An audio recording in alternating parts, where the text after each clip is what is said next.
Umabot na sa mahigit 100,000 turista ang dumating sa isla ng Boracay ngayong buwan para doon magdiwang ng holiday season. Inaasahang mas darami pa yan sa mga susunod na araw. At yan ang unang balita live ni Kim Salinas ng GMA Regional TV. Kim, good morning. Ivan, pinaiigting na ngayon ng kapulisan at mga security personnel ang seguridad dito sa Caticlan Jetty Port at ang dinadaanan ng mga turistang pupunta sa Boracay Island.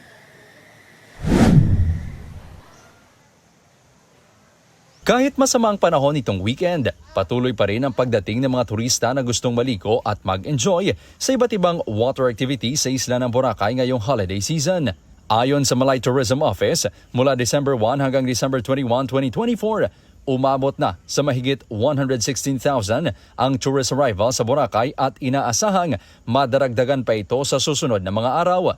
Makikita mo ka na dami na lang ang tourist na mapasok ngayon. Halos ang mga report ay mga puruan ata ang Boracay ngayon. We have still hotels at mga resort sa mainland and punta na sila dito Boracay. Para masigurong ligtas ang mga pumapasok na turista sa isla, may incident management team na ide-deploy simula ngayong araw. Kasama rito ang pulisya na siyang magpapanatili ng seguridad. PCG na magbabantay sa safety ng mga turistang naliligo. Disaster response team na naka-standby kung sakaling may emergency. At tourism personnel na siyang gagabay sa mga turista at magbabantay para masigurong nasusunod ang ilang alituntunin sa isla. Gaya ng nakasanayan, aasahang maraming aktibidad ang ma-enjoy raw ng mga turista sa isla, lalo na ang night parties. By this New Year, then marami nag-apply ng for fireworks display and parties dito sa Boracay.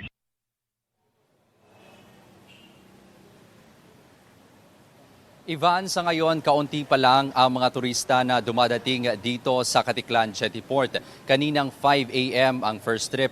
Pagpatak ng alas 8 ng umaga, posible raw ang dagsa ng mga bibisita sa Boracay. Ivan? Maraming salamat, Kim Salinas ng GMA Regional TV.